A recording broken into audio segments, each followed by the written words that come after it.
Why are you getting pressed over fiction? Play the damn game, lol. In isolation, Tekken 8, like Tekken 7, will feel like it's a cutting-edge experience for all players that experienced this ambitious story mode. To a critical but constructive group of Tekken viewers, it's a test to see if the writing provided was handled in a competent manner that positively respects its history.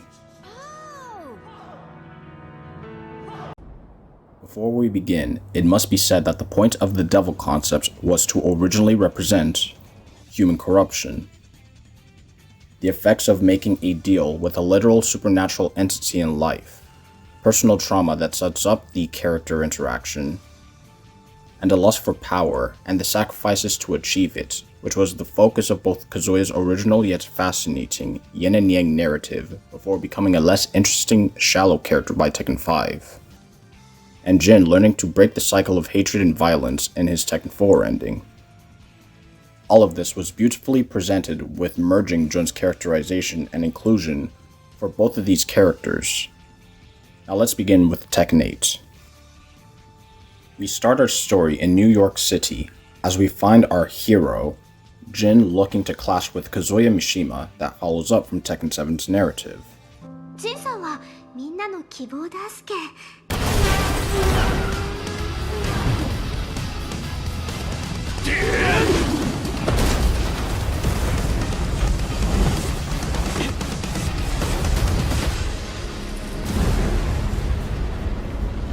What I like about this entire encounter is that Kazuya verbally challenges Jin to question his morals.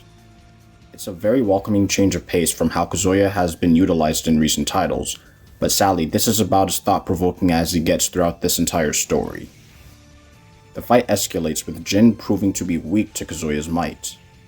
Kazuya also relishing at how he can casually take human lives with no remorse. Jin was also engulfed in this flame. It's also funny how Kazuya didn't maximize on his devil transformation from Tekken 7, to immediately end the conflict since Jin wasn't in peak condition.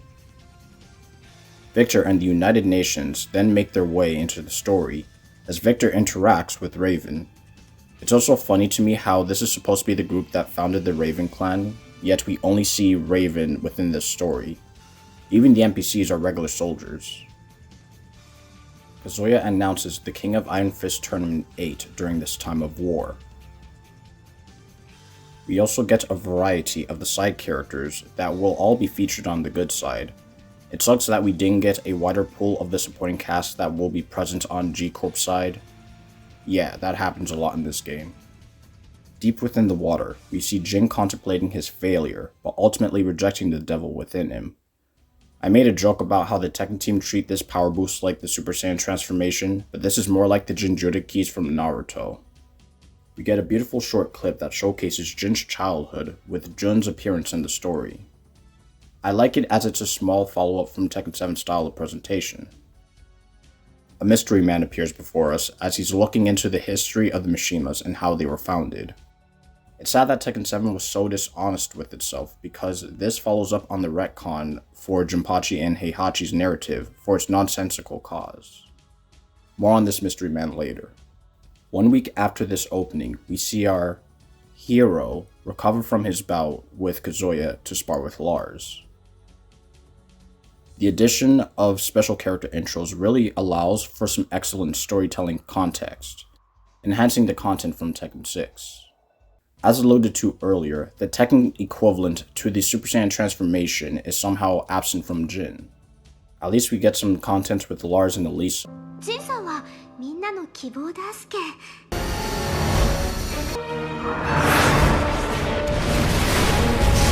海抜mató a mi hermana en un ataque aéreo como si no fuera nada. あまり抱え込まないでくださいね。 Jin says that he wants to compete in the Tekken tournament to reawaken his power-up. I should take this time to say that I like a lot of the character designs here given the narrative context.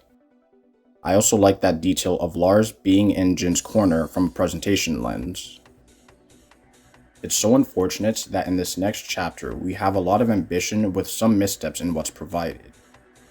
Seeing Paul and Law was okay here. though it would have been nice to have heard a reference about forest law, given that trio's dynamic. Another example for this chapter was to see Kazuya actually destroy some homelands of the various losers to showcase the weight of the stakes. We know he's capable, but it'd be nice for additional context that enhances the value towards this unique addition to a Tekken tournament. We get some additional shots of Lily, Azucena, and Leroy, which to me only enhances the misuse of not seeing Kazuya's intentions in real time, escalate the stakes as we see him being smug instead. Back in Japan, we see Jin Kazama meet a mysterious youth that has an interest in his presence. This character, Reina, is all over the place.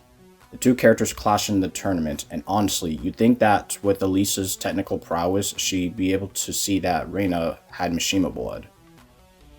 That's right, folks. Despite what this story tries to be subtle about throughout, Reina is in fact Heihachi's daughter.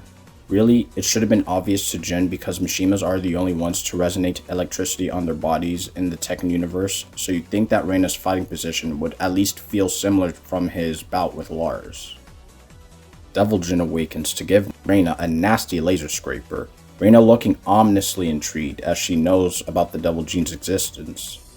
Then Harang comes out of nowhere to challenge Jin to a fight. I would like to take this time to say that Japan should be gone right now, and South Korea is about to be Moscowed. While it's cool to see this classic character combo canonically, it really doesn't do anything for the story from a progressive lens outside of the established mutual respect the two characters have for each other, and more of Jin's power-up. With Jin as the winner, Harang's homeland should be gone right now. Right, Kazuya? Right? Back in G-corp, we finally get some Nina screen time, which amounts to the fruits of her off-screen reconnaissance. Honestly, her utility in these games are kind of embarrassing to think about, if I'm being honest, as she's always required to assassinate a significant character but fails miserably, fights Anna for the Tom and Jerry effect, or be a loyal bodyguard to a significant character which doesn't do her justice as a fictional human. Anyways, in Italy, I disagree with the idea of Zafina having trapped Azazel, as that ultimately makes her a plot device for future conflicts. Cool for gameplay mechanics, but it doesn't do her any favors as Jin, as a Devil Jin vessel, fails to kill this thing, and taming him wouldn't do anything valuable either. On the topic of Reina, Jin talks to Reina about Mishima Ryu, which sets up the future of this story. Reina reminiscing and confirming Jin's reasons as to why he accepted her request. We see Jin and the rest of the team meet Leo and their father for the story, that same mystery man from earlier on. Before I continue though, I'll be real here, this scene with Leo versus Jin feels dishonest to me. The point of the scene is to set up the fact that Jin has had a massive shift from the events of Tekken 6, but it holds no weight because the point of Miguel was to showcase the consequences and effects of Jin's long-term intentions, even if it was for a good cause. However, it was founded on spreading global chaos, and an ordinary man like Miguel will have to live with that for the rest of his life. The story is technically not canon to the main story either because Jin was in a coma throughout the entirety of Tekken 7's main story mode after Tekken 6's main events. A 6-month time skip and a fight would better serve Miguel, as Leo's focus should be with both their mother's passing and Steve Fox's ties to Emma in this case. Meanwhile, back in the Hall of Tekken, we see Azazel and come to realize that devils were created by him to act as his servants and hold a fraction of his power.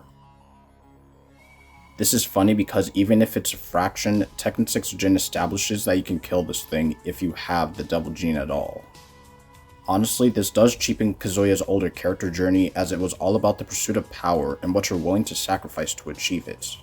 Call it shallow, yet you realize that it becomes convincing with Jun's old inclusion and care for animals, along with the humanity that both she and Angel represented and saw in Kazuya, along with his established childhood trauma where Heihachi thrived off of physical power.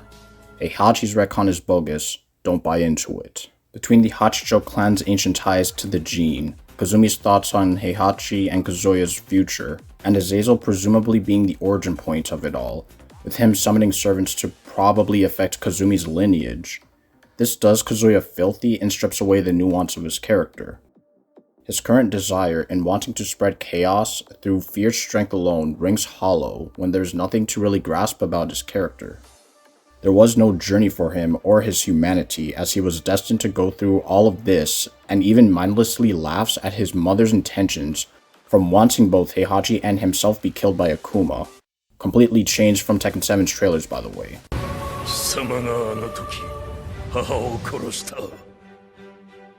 I'm skipping some of this scene because it really is dishonest with its characters and fans to me. Reina getting feisty too, because of course she somehow has the devil gene despite Heihachi not having it unless he interacted with another Hachijo clan member that was female after Kazumi and was too stupid to notice, and probably happened after the events of both Scandinavia with Lars and his established Kazuya lore. Raven and Victor discussed the off-screen effects of Kazuya's global destruction.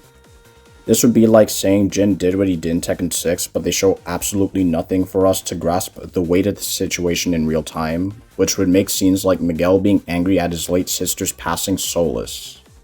Raven abides by the awful Heihachi retcon because some side characters are idiots, though the Tekken 5 reference was nice. Also nice that this conversation sets up Lars' faction to merge with Victor's. Chapter 5 brings us to the meat and potatoes that Tekken is known for, and where things slowly start to decline a bit. We finally see one of the most resourceful characters and one of the most wasted characters share screen time for some Tom and Jerry banter. Asuka being sarcastic about being Jin's younger sister is about as generous as the team will get with their family relationship, unfortunately.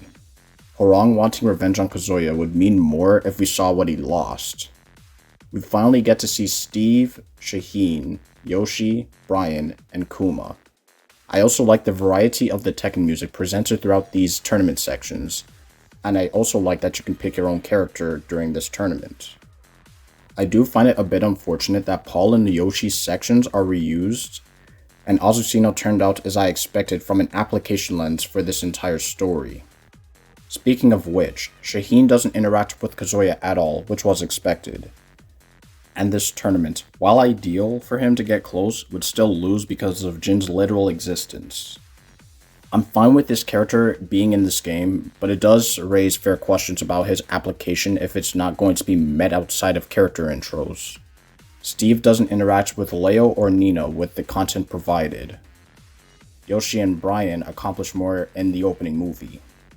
While the tournament announcer brings cool summaries for each respective fighter that steps into the Coliseum, I think it would have been beautiful writing to have Kazuya make the announcer verbally paint Jin in a bad way and also have the crowd boo at him, since public opinion would not be on his side at all. As cool as Jin and Leroy's interaction is here, I still find it dishonest how the story tries to paint the fact that the side characters are in Jin's corner, yet despite Kazuya's actions, you're telling me that Jin didn't spread chaos in New York within the Tekken 6 time frame?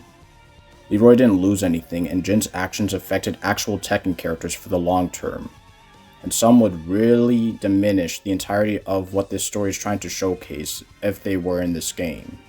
Kazuya gives his bad guy speech about strength, and I'm sure that he's going to destroy certain locations now that the first wave of matches have concluded here. That includes New York.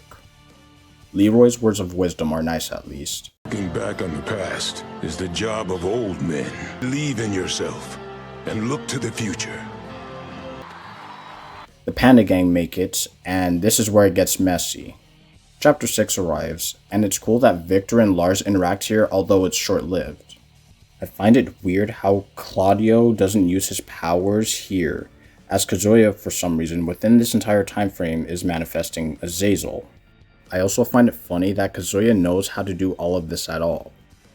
You'd think that he'd want this for himself in Tekken 6, or learn about summoning Azazel from that game, since it would be in character for him to spread chaos through sheer power and profit off of it for selfish desires like in this scene here. Tekken 7 raises a question because how did he summon this devil form if he can't do that again in this game, and it's pushing the requirement of needing Azazel to get this enhanced look again. Zafina, the plot device, finishes her role in the story, and I guess she's done now, which is unfortunate since she was originally in opposition for Jin and Kazuya respectively, like Claudio, but in Tekken 6. Yet the two characters become allies to Jin for this game. It sucks because Zafina's debut game didn't give her much screen time, and Tekken 7 was a filler story that centered on tired Mishima history than more on-screen character growth. Jin's cousin arrives to wonder why she's even here at this point. Zafina also has the knowledge of Yakushima for some reason, but her passing away is still saddening, if not still cheap. Lily continuing to be the most resourceful character in this group as she flies Jin to Yakushima. Speaking of resourceful, I wonder if Claudio hit Kazuya yet with his powers as he mindlessly stands there. Reina also learns about Azazel because of course she has the powers of the Mishima Devil hybrid. Azazel doesn't talk anymore and Kazuya says bad guy stuff because he's evil, and you start to question what the heck was the point of the other form again in Tekken 7 if he didn't need Azazel there. Claudio doesn't think to use his resources while Kazuya says bad guy crap, and Jin just stands there like a Dan rank instead of going to Yakushima with Lily. A servant of Azazel that holds a fraction of his power beats Azazel's ass and merges with him while the servant is the dominant driver. You'd think that Kazuya would just attack everyone while the side characters talk about the powers of friendship and justifying criminal actions. Everyone gets mollywopped except for Mishima characters, Reina trying to trigger her near-death experience to activate her devil gene. Kazuya summons a wave of attacks that he should have honestly have used against Jin and the crew already, but let's be real, that crystal barrier would have been very valuable already. Claudio looks cool here until he doesn't. Alisa honestly should have used her flight to relocate Claudio from the blast, and Reina might as well have shown her true colors already by getting tanked by the blast. This character's flight speed honestly would have caught Jin's jet in seconds. Nina comes back in Chapter 8 as she was magically doing something off screen, right? Maybe networking with future characters that will probably be presented later within the story, but that's unfortunate headcanon. Nina and Kazuya bond over their shallow characterizations and set up characters that will also have weak motivations to be present in the World War. Meanwhile, back in the Hall of Tekken, the heroic supporting characters talk about Kazuya's Super Saiyan 2 transformation and figure out that Jin needs to unlock his own to clash with him. Let's play a little game of Catch That Kazama, viewers. How long will it take Asuka to talk to Jin on this jet? Let's count.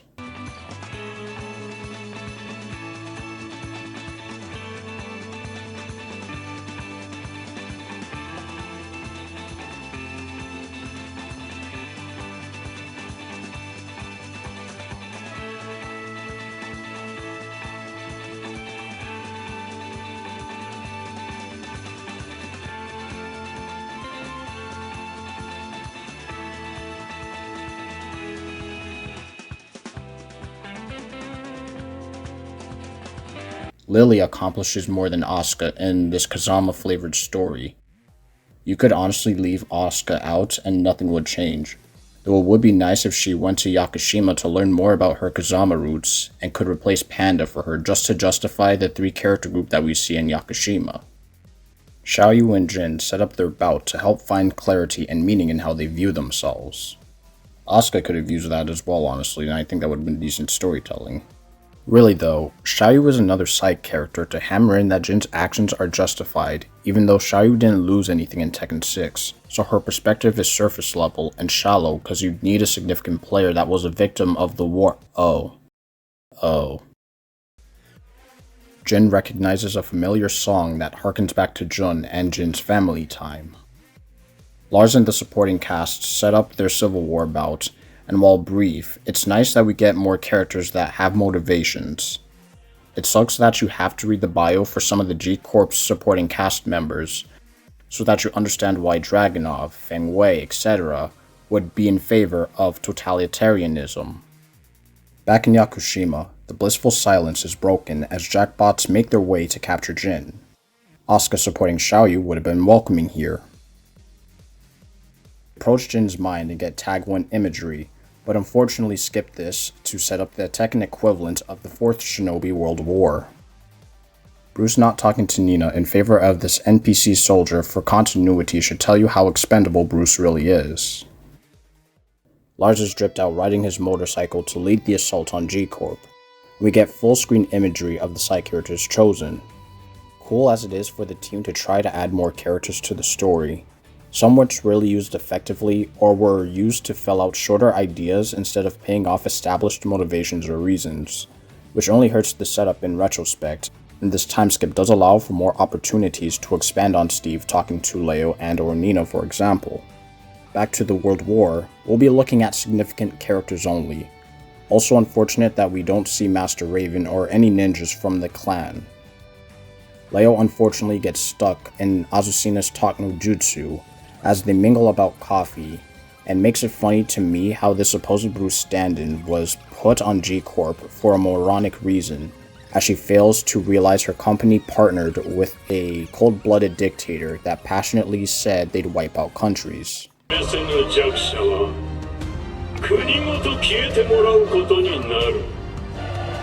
What a business strategy. Onto Victor vs Dragunov.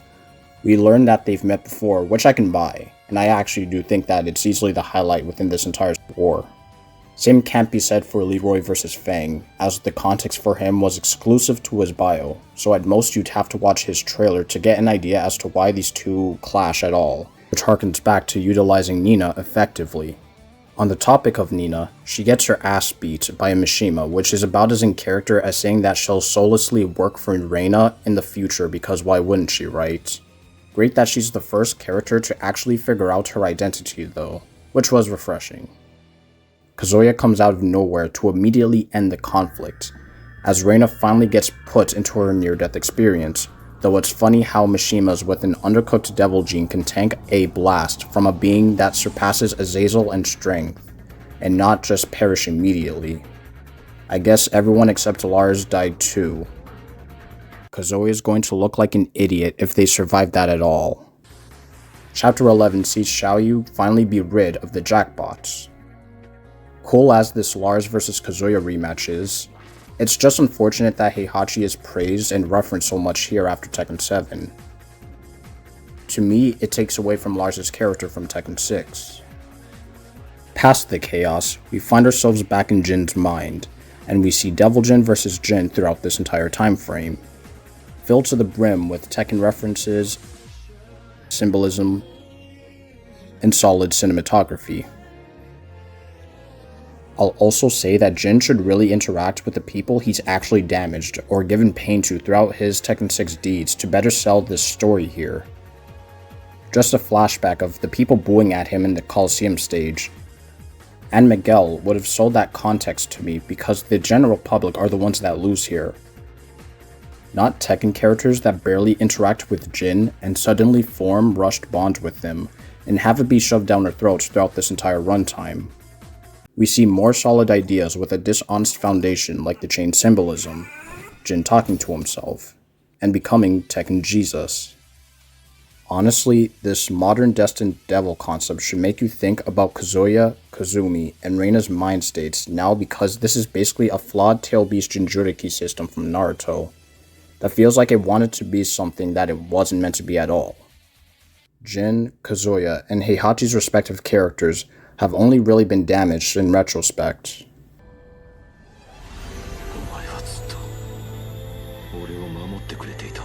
Lusting for power in chaotic ways is protecting your vessel, even though it would make more sense to let the vessel be the driver and not have it be an internal conflict that debates whether or not the vessel should surrender entirely. We'll explore this later. Jin saves Lars, talks to Xiaoyu, and Kazuya doesn't take this chance to immediately make Jin suffer by ending either of the two supporting characters as the two lovebirds mingle. Kazuya throws a spirit bomb that could have ended previous fights already, but let's be real. This was served to awaken Jin's Super Saiyan 2 transformation, while we get Jun talking to Jin in his head through magic. The imagery is nice, but you're not telling me that Kazuya is still redeemable when we've spent these games stripping the nuance out of him, changing canon to present and extend ambitious but cheap ideas, having him be passionate about his unethical actions, and even alters his original views of Jun if you watch his character episode in Tekken 8. Canon or not, characters are still required to be in character to sell you on the context of the narrative. They didn't have to change it unless they wanted to sell you on the shallow version of Kazuya that gets a pass for a lot of people because he's a fan favorite household character. There's more than one way to showcase your story and world that you build, like Tekken 8's new mode, Arcade Quest, and the context as to why that exists from a development viewpoint, and World Tour mode from Street Fighter 6. Super Saiyan 2 Jin fights Power Ranger villain Kazuya, and I got to watch Tekken Blood Vengeance for free and without Shin or Anna. Chapter 14 sees our shonen video game characters fight in space like I was watching Battle of Gods in theaters again without flow. Kazuya says bad guy stuff and the two punch each other so hard that they lose their power-ups. Chapter 15 sees the Yakuza characters back on Earth, as we get to experience the announcement trailer music without the non-canon redesigns. Jin and Kazuya both lose their power-ups permanently, which means that the Azazel servants that were once in their bodies are gone. These things before their power boost can casually kill the founder of this thing when they have a vessel despite having a fraction of his full power, but not each other because the servants are that powerful when they have a vessel. Kazuya continuing to show that he's still irredeemable and deserved Heihachi's wrath before turning him into Dr. Claw. Let's see how well these words age when he eventually sees this character again. Honestly, the special character intros do these characters more justice than the actual story mode for this game. Jin tries his hardest to not manifest Miguel mentally because that debunks the entire debate of his story here. And the two characters punch each other really hard with quality Unreal 5 graphics and standout references and story beats that showcase Jin's various fighting styles. Then through magical interference that was probably from Jin vanishes. Jin picks up a flower and sees a white bird that's supposed to be imagery for Jin Kazama, which is solid cinematography. Jin manages to find a bike and his spare jacket. Nice that the two characters here are a couple, though this game was the first to really sell you on that since we've never really had anything so visually advanced and extended beforehand. Kazuya lays down, realizing that the internet is about to meme him to hell, and Jun takes him home still thinking that she can change him even though he's a passionate asshole that refuses to see the error of his ways. A beautiful piece of future writing would be having Devil Reina kill Jun so that Kazuya can finally open up like the nuanced character he used to be. That's right, Reina's devil trigger was pulled and now has a servant of Azazel in her body, even though Azazel, the origin point of it all, is dead. She'll extend the Mishima story for new feuds, and also has Heihachi's haircut for the symbolism because this is the closest thing you'll get to Heihachi having this form, and she clearly wants revenge on Kazuya, probably for killing her father, and will probably have Nina at her side while Reina dominates the Mishima Zaibatsu in a loud and proud way. Your secret ending if you lose as Jin features a classic Tekken 1 staple that feels hollow because the setup for Kazuya vs Jin has been so disconnected with a lack of focus. And the point of it originally was to be proud of what Kazuya was able to accomplish in having the strength to take down the man who said he had none in a traumatizing way, no matter what deals or sacrifices he had to personally make to achieve it. This story's writing should be a reminder to be honest with your audience and the project that you manage. I'm still excited for the system mechanics and tournament components, but as a new casual consumer that was both excited for this mode and invested in the characters that they wanted to try to sell me on, it's dishonest in how they try to do it because what's provided only damages your characters in retrospect. Stories and rivalries that get rehashed 24/7 and don't go anywhere because characters have to keep up appearances for the sake of nostalgia core beats. Getting written out of reality entirely because their content would contradict the intentions, or having no minor name drops or thoughts from side characters that have connections to each other in progressive ways, yet said characters are in a literal room with each other and say absolutely nothing. Asuka, Jin, and the purpose of Yakushima is a good example. The symbolism of breaking the chains would have been beautiful writing if Asuka personally said to Lily that she wanted to learn more about her heritage from Jin and actually see more family content that would also support the Xiaoyu and Jackbots fight. And Asuka breaking free of the memed allegory of being Lily's play toy. Characters like Miguel effectively showcase that Jin's actions had consequences and that a regular man who's just like you and me will forever be haunted from his loss with no real closure, as DLC characters never have had a prioritized visual story to move them onwards. Side characters interacting with Jin who lose nothing from his Tekken 6 story are moot, despite the Unreal 5 presentation. G-corp's screen time could have been better utilized, like with Nina actually contacting Fang, Azucena, and Dragunov. It would be like using Eddie in Tekken 6's Zaibatsu, but not showing his perspective at all throughout to see his regret and resentment to Jin in the end of the story. Kazuya also visually escalating the stakes during the Tekken tournament would have been nice because that's an original idea presented in this new game. Doing it once or twice at least would be beneficial for the audience. Joe characters are Joe characters for the sake of being nostalgia bait and serve to diminish the melodrama of the war even though character episodes exist, and you can try not to have your cake and eat it too. Paul Phoenix was a nice subversion for the most part in the story until the World War component. Side characters as a concept were nice, but preferably it would have been nicer if some of the value was maximized. Otherwise, a new fan might as well say, how come Shaheen isn't on G-corp? He looks evil. Because you would need to know who Shaheen is already from Tekken 7 and realize that he's a good, honest man that fights for the right things. Yet you could have left him out of the story entirely, and nothing would change.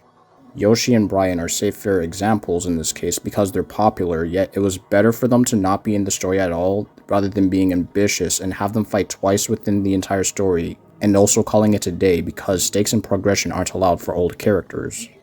On the topic of new characters, Victor was the star out of these new additions for me.